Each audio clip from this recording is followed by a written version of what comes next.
You have just tapped into the Christian Life Coach Collective, and I'm your host, Laura Malone. I'm here to equip and encourage coaches in skills, business, personal life, and faith. I believe you're already 100% worthy and capable, and you're called for such a time as this. So let's get you walking it out with courage and confidence so you can be an amazing coach who sees transformation and great results in both your life and the lives around you. Let's get started. So like we talked about in the last episode, there's a good chance that if you're called to coach, you've already been doing it, but you're not calling it coaching and you're not getting paid to do it. You're just guiding and helping people everywhere you go. And you've been holding space. You've probably been helping people find clarity and feel heard and seen and known. You've probably helped them make decisions and move forward towards their goals, figure out what they want. So many women wait to call themselves a coach till they have a website or a certification or a business card, or I would say the top thing is a real client, which let's define what a real client actually is. I think that's different to everybody.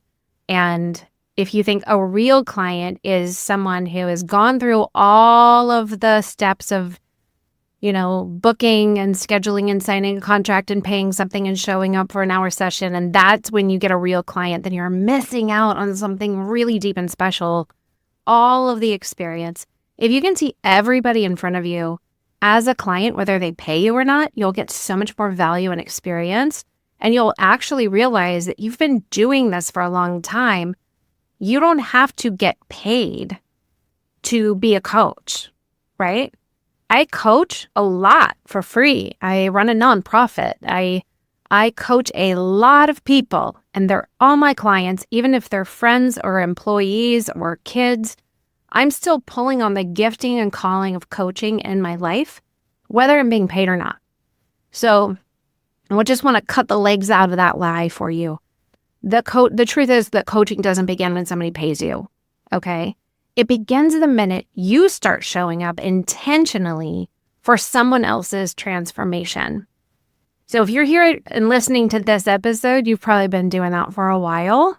You've maybe walked your friends through some kind of life transition or a grief process. Maybe people come to you because they need clarity about something, or you hear yourself saying to people, "What do you think is really going on under all of that, what you just told me?" Or "Tell me more about that," or "What do you think you should do?" Without even realizing that those are coaching moves, right? So you've been practicing in real time. You might be a doctor who coaches your patients.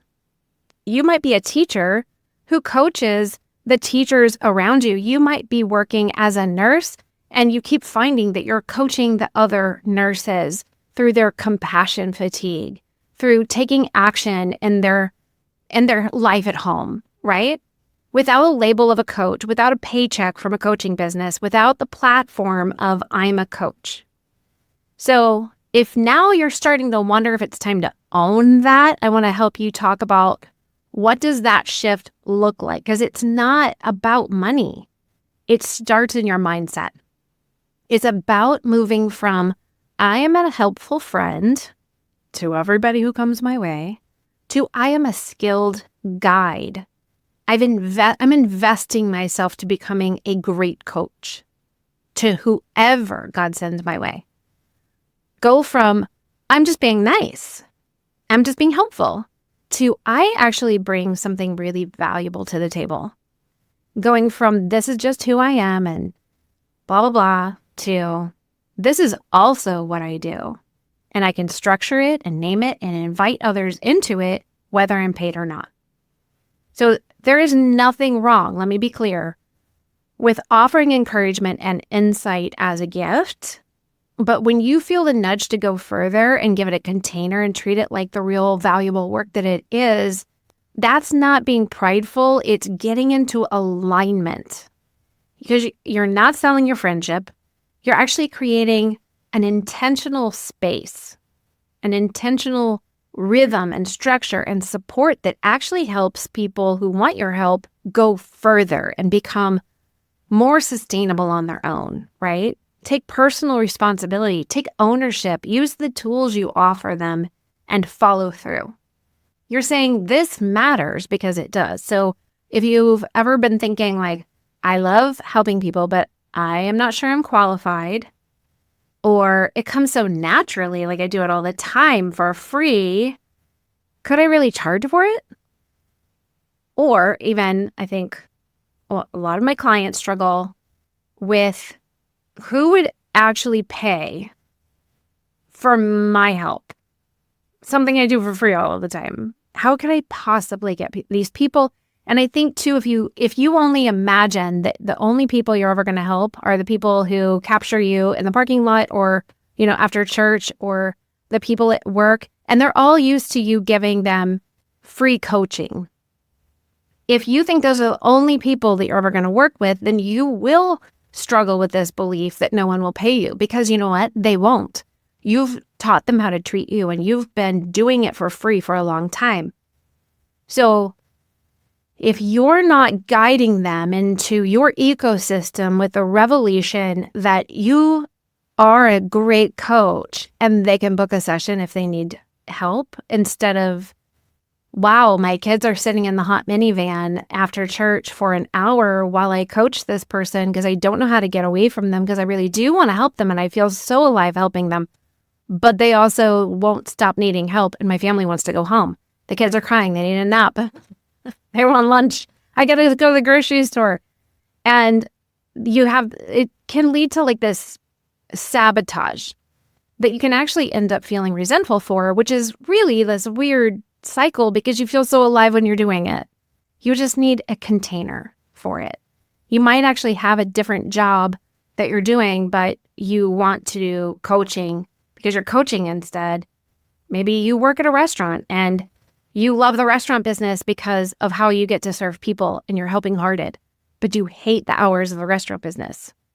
Coaching is an awesome opportunity for you to create something, a container for you to do what you want to do, what you're really good at, but do it on your own terms. That applies to any job that you have. I will say that any job you've ever had, if you did it well and you could help somebody else do it well, you could be a coach in that niche, in that area. You could use that topic. I could help you. I don't know.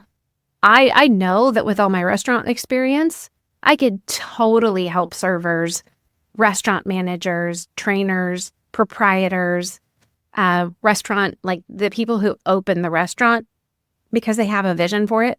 I know I could coach those people to be better at whatever it is they want to do in the restaurant business because I have so much experience. I didn't need a degree in hospitality. I have years of experience in the restaurant business, serving people. I wish I had known then what I know now, that it was the root of my calling is to serve and help people. And that's why I found so much joy in the restaurant business and so much entrapment when I worked in a cubicle. Answering the phone and going off a script. Oh my Lord, I hated that. It killed my soul. But I would go back to the restaurant business and feel this freedom and fluidity and creativity. And then when I realized, wow, I could start my own business and we started our own nonprofit, it just felt so creative and flexible and free. And like I was stepping into things that I'm meant to do. You could do that no matter what kind of job you have. You could be a nurse and also have a coaching business that serves nurses. And because you are informed about what they need, about their struggles. So I'm going to give you a list of a lot of different niches just to get your mind going. But if something comes naturally to you, I just want you to know it doesn't mean it's not valuable. It actually might mean it's exactly what you're made to offer. And it's exactly the way that you could create an income. Because people are looking for what you carry. They just need to know it exists and have a way to access it. So I'm going to give you a list There's about 15. There are more, but I'm just going to cut it off at 15. High value coaching niches that I believe you could probably find some part of your story inside. So now, let's just start with life transition coaching. I've been through so many transitions in life. Oh my goodness. I could coach you on a lot of them. So what has happened in your life?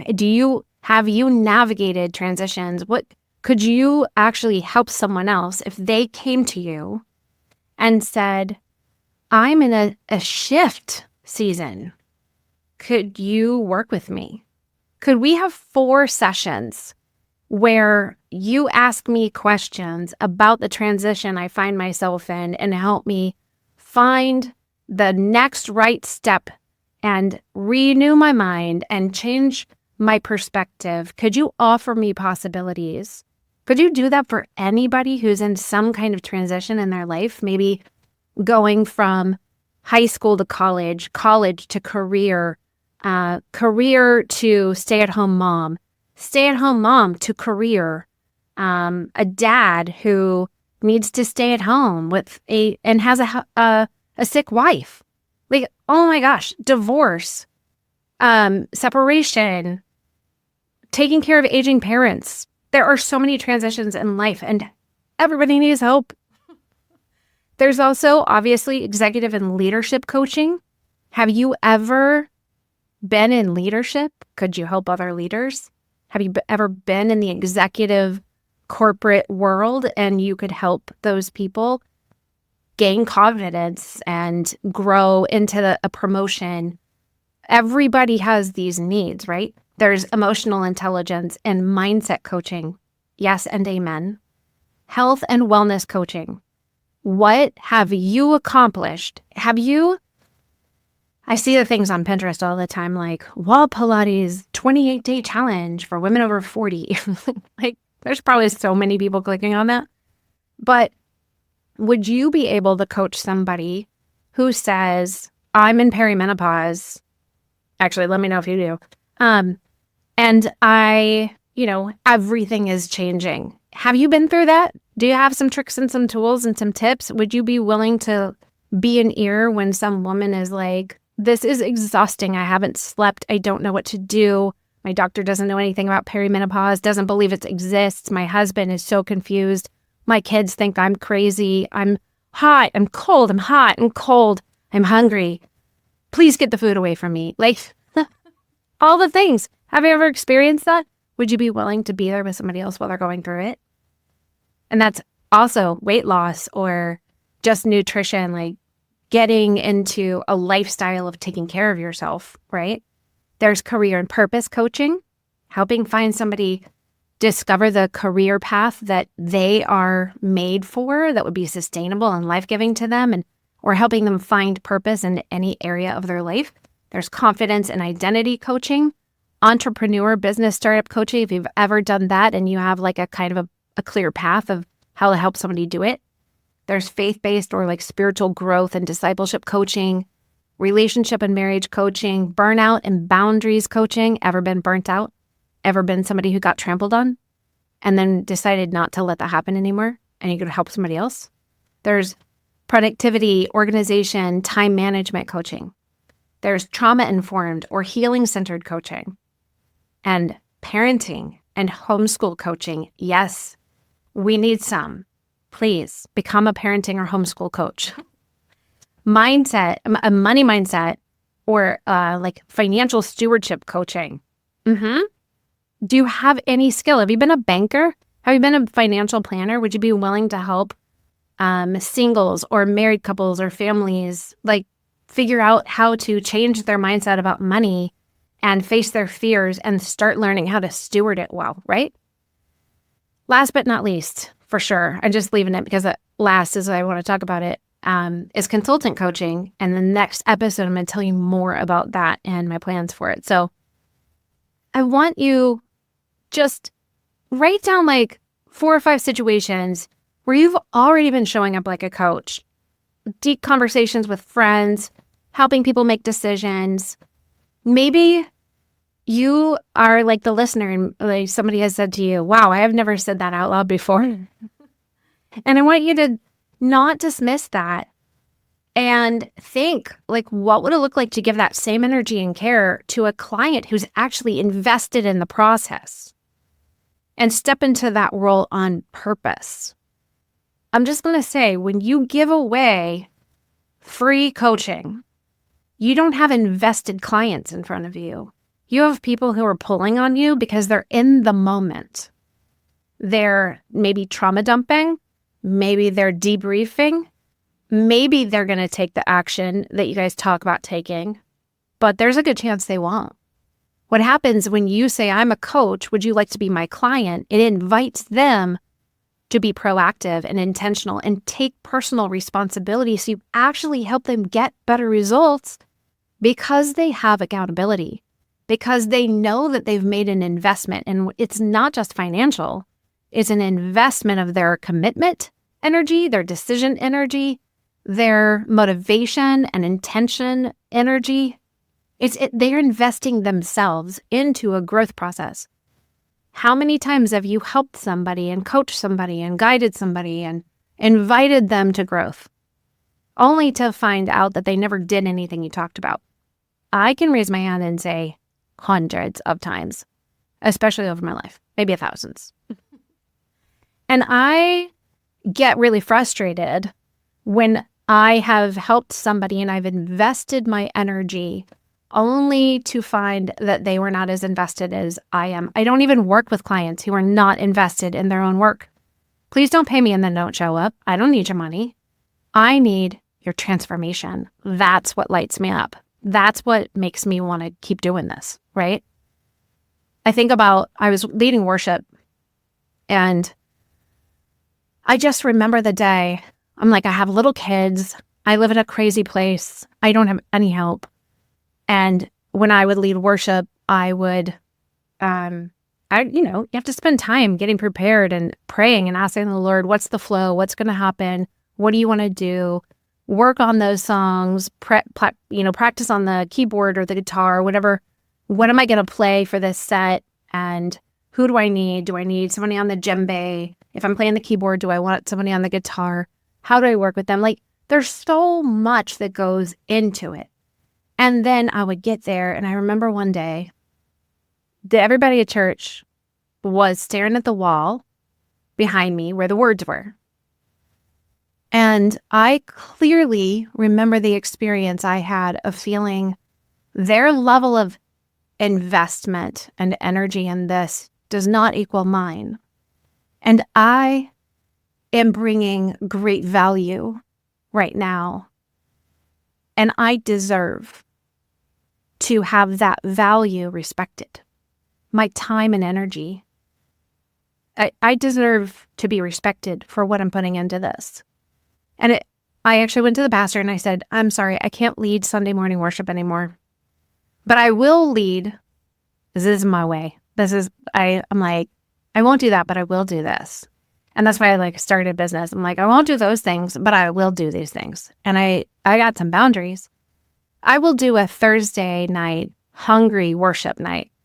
And you can just tell the church that if they're hungry and they want to press into the presence of the Lord and they want to be in worship, they don't want to just show up to a box on Sunday and do what they're told and read the words and move their lips, but not their hearts. If I'm going to invest like this, then I want the people who are hungry. I'm willing to show up for that. If there's just one hungry person, we'll be hungry together. Where two or more are gathered, right? So we did on Thursdays, and it was so amazing. And I was so in because people would come out on a Thursday night. And even if there was just 5 of us, I was all in and willing to give my all. If it was just Dora, I remember you, Dora. Sometimes it was just me and Dora and Patty. And it was just us and pressing in. And I was like, I want to get off the keyboard. I want to put my face on the floor and melt into Holy Spirit right now. And Dora and Patty didn't care if I did. Because we were in worship. It wasn't a project. It wasn't a show. We were really going after Jesus. That's how I feel about coaching.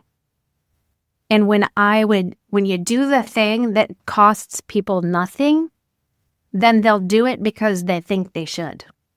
But when you create a container for the hungry people to show up, then you are going to be blown away when you see the results of what happens in those people's lives. When their intention, energy, and investment mirrors yours, and yours mirrors theirs, man, you're going to be addicted to coaching.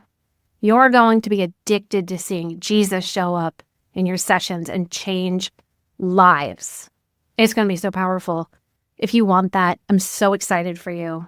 And I'll talk to you in the next episode.